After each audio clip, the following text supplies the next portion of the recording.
Y ya lo tenemos a Néstor Alessandria para que nos hable, el contador y licenciado en economía. ¿Qué nos puede decir? Si en la Argentina no pasa nada, está todo lindo. Muy, pero muy buenos días, Néstor. Un gusto tenerte aquí en Libre Opinión. Hola, buen día, Carlos. ¿Cómo estás? Muy bien, muy bien. ¿Y vos? Bien, todo bien, por suerte. Bueno, Em, me alegro. por supuesto, en un contexto de una alta inflación que no para de bajar, mi expectativa es que el próximo mes sea No para de aún subir. mayor. No para de subir. Sí, no Nadie- para de subir. Claro. Mi expectativa es que sea un 6,6% el próximo mes, para llegar a un 7% y demás. Es decir, que la promesa y la expectativa del ministro Massa de llegar a un 3% en abril es irrealizable. Me parece que estos son fuegos de artificio a que estamos acostumbrados, que intentan bajar la expectativa. Y la expectativa no se baja de esa manera, se baja con una política activa. Estoy hablando de que por ejemplo, el almacenero, el ferretero, no aquel que tiene una posición oligopólica, piensan justamente cuánto ha sido el aumento del dólar blue. Y a partir de ahí es que fija su expectativa de aumento de precios. Fíjense que en el último índice de precios, la carne aumentó el mes pasado un 25%, y siendo que los alimentos tienen un componente significativo en el índice de precios, es que el índice de precios ha dado un 6%. Si no hubiese habido un aumento eh, estacional por esos valores, el índice de precios hubiera estado en un 4%. Pero lo que más influye en el índice de precios y la participación porcentual, o sea, el peso relativo en el total del IPC, es justamente los alimentos. A partir de ahí, estamos en un contexto de una alta inflación que se acerca cada vez más a una estanflación, porque la estanflación es una alta inflación con justamente una recesión. Y lo que existe es una recesión, no estamos hablando de que estamos en una senda de crecimiento como han declarado las autoridades. Me parece que la Argentina lo que tiene que hacer es primero, seguir cumpliendo metas con el Fondo Monetario. Es decir, que en el 2022 iban a ser un 2,5% del PBI el déficit fiscal y fue un 2,4%. Ahora bien, por supuesto, si comparamos los primeros meses de entre agosto y diciembre del 2022 de Massa con igual periodo de Martín Guzmán, indudablemente que hubo una retracción en ese déficit fiscal de un 20%. Es decir, se intenta que sea distinto, pero el tema es hacia dónde va esa diferencia, Seguro. porque si estamos hablando de que va a haber impuestos diferenciales, mayores impuestos, esos impuestos tienen que ser para el crecimiento y no para una restribución hacia una capa determinada que no hay un tema productivo de por medio. Te hago una corrección muy pequeña y no tiene que ver con lo que estás hablando. Correte un poquito a tu izquierda, así te tengo bien centrado. Perfecto, ahí está. Bueno, seguimos entonces con el tema. Obviamente, inflación, es más, el Banco Central prevé una inflación del 99,98% para este año. Son cifras ¿Sí? oficiales. Sí, sí, sí. Eh, la inflación es un tema endémico en Argentina, y cuando yo hablo, por ejemplo, tengo familiares afuera y me dicen que hay un problema social significativo porque tienen un 7%, 8% anual de inflación, están absolutamente todos preocupados. Eh, la verdad me gustaría que estuviesen acá contemplando todo esto.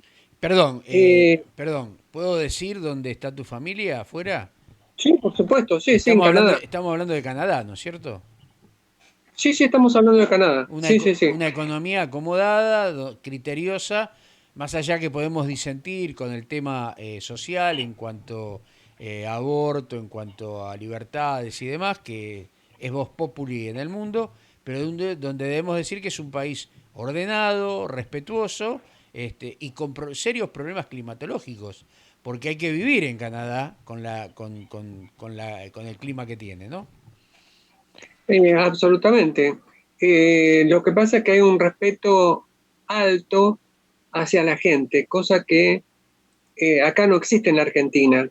Me parece que el tema de esto de ir a comprar lo antes posible, ir a buscar precios por todos lados, sentirse degradado, es un tema también de falta de respeto hacia los habitantes, porque también es una falta de respeto hacia quienes nos antecedieron, porque nuestros padres, nuestros abuelos han construido este país. ¿Cuál es el país que estamos dejando a nuestros hijos? Un país que no tiene perspectiva de ninguna manera, donde lo importante es ir hacia Ezeiza para huir del país, porque esa es la palabra, donde están en un exilio permanente, donde existe menosprecio hacia todos y demás. Entonces, acá estamos preocupados por ese tema, las autoridades están preocupadas por los vencimientos que hay, porque cuando tienen que rolear, o sea, refinanciar deuda, tienen que hacerlo a tasas cada vez más altas, donde no tenemos una consideración en el mundo como un país serio. Me parece que eso denigra y a todos nos falta respeto. Tengo muchas preguntas para hacerte.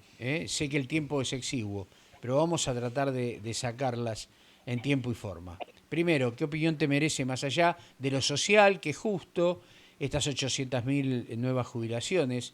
Eh, ¿Cómo van a hacer con el presupuesto? Porque si bien tiene moratoria, esto no va a alcanzar en lo más mínimo. No pensaron de otra manera. Por ejemplo, yo sigo insistiendo, ¿no? Tenemos casi 20 millones de planes, vamos a poner que 10 son de ayuda. ¿Por qué no se les cobra jubilación a esta gente? Ya creo que algo te había anticipado de esto. Y el otro tema que es preocupante, ¿vamos hacia un corralito o hacia una licuación de los pesos en los bancos y la tenencia de la gente guardada dentro del mercado, digamos, del mercado formal? O sea, hablando mal y pronto, puede haber parecido a un plan Bonex, porque ya obviamente no se da abasto con la emisión, con la inflación y con la circulación monetaria.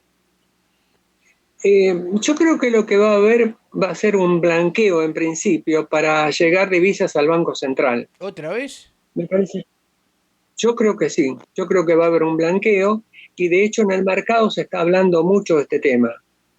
Eh, Se sabe, por supuesto, que existe mucha disponibilidad de dinero fuera del circuito, que se invierte en distintas actividades, esas actividades que no tienen una correspondencia con una facturación cierta.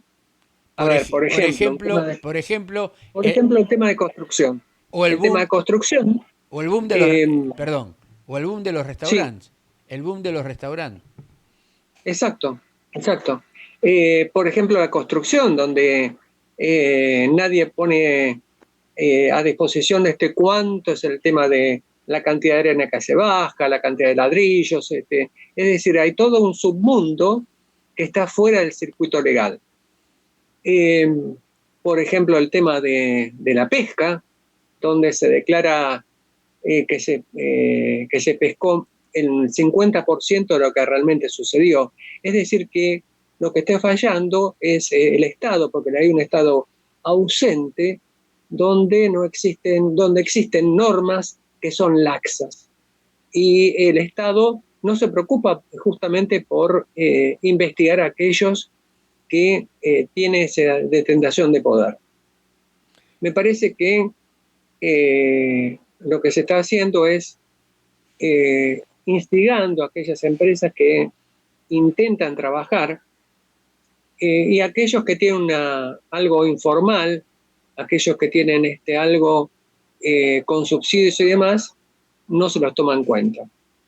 No se los toma en cuenta para el circuito económico, porque en realidad hay, como vos bien decís, un dispendio de recursos hacia esa gente. Ahora, ¿cuál sería la solución de todo esto? Por supuesto, apuntar a un trabajo formal. Primero, ¿quién tomaría a esta gente que está acostumbrada a ese tipo de descanso, de ir solamente a manifestaciones públicas, a cobrar un subsidio y demás? Me parece que hemos perdido esa capacidad de trabajo que, vuelvo a decir, nuestros antecesores nos han inculcado. Cuando decíamos que o seguíamos estudiando y trabajando, tener el trabajo generaba dignidad, ahora no lo genera. Y es más, aquel que está trabajando muchas veces dice, ¿por qué yo estoy trabajando cuando en realidad existe tanta distribución inequívoca del ingreso? Ah, Hay un problema de fondo político, un problema que solamente la política puede resolver, pero en la medida que tengamos políticos que no se reúnen en las cámaras para solucionar el tema, que solo se fijan en temas menores que no tienen nada que ver con las necesidades de la gente, me parece que tenemos un destino de una estanflación importante, un destino en el cual los ahorros pueden sí llegar a ser restringidos, pero solamente aquellos que tienen cuentas y demás. El circuito informal no se intenta sacar. Y además, por supuesto, con un tema importante del narcotráfico que está invadiendo cada vez más zonas en la Argentina. sí, vos sabés que hoy veía una meme que decía que para ir a un supermercado, sí, sí, digo bien, colocás el dinero en el changuito y te llevas la mercadería en la cartera. Esto da las, Increíble. esto es la Venezuela de lo que acontece, que para tomar un café tenés que desembolsar una cantidad de billetes impresionantes debido a la alta inflación. Y Argentina ya está entrando en eso y encima el gobierno no toma los considerandos de lo que pide el mercado, que son billetes grandes, y va a imprimir ahora un billete de 2.000 pesos que no soluciona en lo más mínimo las expectativas que se tenían. Y por otro lado también surgen otros inconvenientes con el tema de los billetes, ¿no? Que es que vos vas a un banco a retirar cierta cantidad y los bancos se sacan el exceso de billetes de 100 pesos. Si vos retirás, no sé, 30.000 pesos, te dan 3 fajos de esos billetes. En vez de darte, tal vez, con 6 billetes de 5.000, se supera el problema. Pero bueno, no se quiere reconocer lo que es a ojos vista una inflación desmedida. Sí, esto pasó también en su oportunidad en Alemania, donde había que llevar una carretilla de marcos alemanes para poder hacer una compra. Y por supuesto apurarse porque en cada momento existe una actualización de los precios. De hecho, algunos comercios hasta en la Argentina están hasta publicando sus artículos expresados en dólares para evitar esta actualización permanente de los precios. Por supuesto, hasta ahora son artículos suntuosos. Suntuosos estamos hablando, por ejemplo, zapatillas de alta marca y demás. Pero puede ser una tendencia que se puede repetir en el resto del país. Claro, pero Eh, la FIP no está ajena a eso y evidentemente va a pedir de dónde son las procedencias de los dólares, porque más de 200 dólares por cabeza no se puede tener, salvo que los haya comprado antes de esa reglamentación. Por el otro lado, también, ya que tocaste este tema, la FIP está diciendo que va a investigar las compras de arriba de 30.000 pesos, lo cual es una locura. Un repuesto de auto, por ejemplo, medianamente importante para abajo, vale más de 30.000 pesos. Una correa de, Sí, absolutamente. una correa de distribución con el aparatito, el tensor, el rulemán de tensor, vale 40.000 pesos. Y si le agregamos la bomba de agua, está en 80.000. Entonces es ridículo. Uno no va a ir con 80.000 pesos encima a comprar el repuesto. O lo compra por Mercado Libre, bueno, no me facturen, por favor.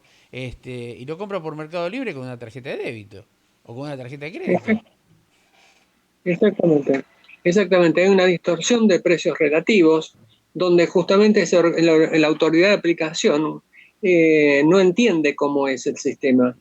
Vos fíjate que cuando existen la oportunidad de liquidar los bienes personales, tampoco los valores están actualizados. Es Ujú. decir, por una parte existe un Estado que no conoce los precios relativos de los bienes, un índice de precios donde tenemos una porción de peso relativo de algunos componentes y hay una distorsión, un problema significativo. Yo Imagínate. me acuerdo que antes de la última actualización, perdón, antes de la última actualización de los índices, estamos hablando hace un par de años, y esto yo se los enseñaba en la facultad a los muchachos, a mis alumnos les decía que el índice de precios contenía el boleto de tranvía, cuando el tranvía hacía varios años ya no estaba en vigencia.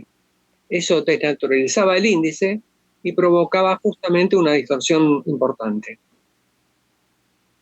Sí, yo lo que te comentaba era que, por ejemplo, la compra de un neumático supera los 30.000 pesos ampliamente. Está bien que aquel que lo compra con débito o con tarjeta tiene como probarlo, tiene como comprobarlo, pero la FIP ahí pierde tiempo al divino botón, donde se debería ocupar de otras cosas, fuga de capitales, investigar a los grupos homogéneos o hegemónicos, como suelen llamar, para ver cómo están sus cuentas. Vos lo nombraste, el caso de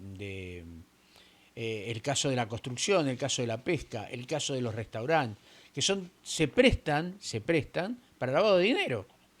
Eh, pero bueno, miran para el costado, vaya a saber por qué. Lo que pasa es que con cada incremento de precios, con cada manifestación del índice de precios, siempre hay una amenaza. Por ejemplo, cuando subió el ministro Massa, el índice de precios llegó al 7%. Entonces ahí él lo que hizo fue amenazar con que iba a privatizar una empresa, por ejemplo, extranjera. En este caso fue el grupo Albertis y el acceso del oeste. Entonces, con esos parámetros, lo que se intentó es tapar que el índice de precios, es decir, que el índice de precios fue el 14 de septiembre y el 15 de septiembre se dio esta noticia. Y así se va diciendo para intentar escurrir de la mente de la gente el incremento de precios. Por supuesto que no está en el ánimo de nadie que el grupo de Edesur, en manos de la italiana Enea, abandone el país ni nada por el estilo. Sobre todo por varias causas. Primero, tienen un extra país importante, tienen también un tema de que España e Italia forman parte del Fondo Monetario, si bien no tienen la misma incidencia que el resto, pero igual forman parte de este acuerdo con el Fondo Monetario que se intenta que sea la revisión de las metas anuales en vez de trimestrales. Me parece que incluir una noticia y nombrar a una determinada empresa solamente para cubrir un dato que es interno, no solamente es de mal gusto, sino también es un mal proceder. Perfecto, siempre tan claro con tus apreciaciones, Néstor. Un gustazo de tenerte en el equipo, una alegría grande. Siempre te lo digo y te lo manifiesto, así como todo el equipo de Libre Opinión, que debemos decir, lo hacen a pulmón, lo hacen con todo cariño y que hemos conformado un bloque realmente objetivo de opiniones. Muchísimas gracias. Por eso Libre Opinión. Aquí se puede expresar No, por cualquiera. favor. Aquí se puede expresar Quería cualquiera. comentarte, quería comentarte, por favor, algo antes de terminar. ¿Cómo no? Eh, Cuando le preguntaron al presidente Humberto Ilia si era fácil o difícil gobernar un país, él dijo que era muy fácil, porque solamente había que cumplir con la Constitución. Vos no me ves, pero yo te aplaudo.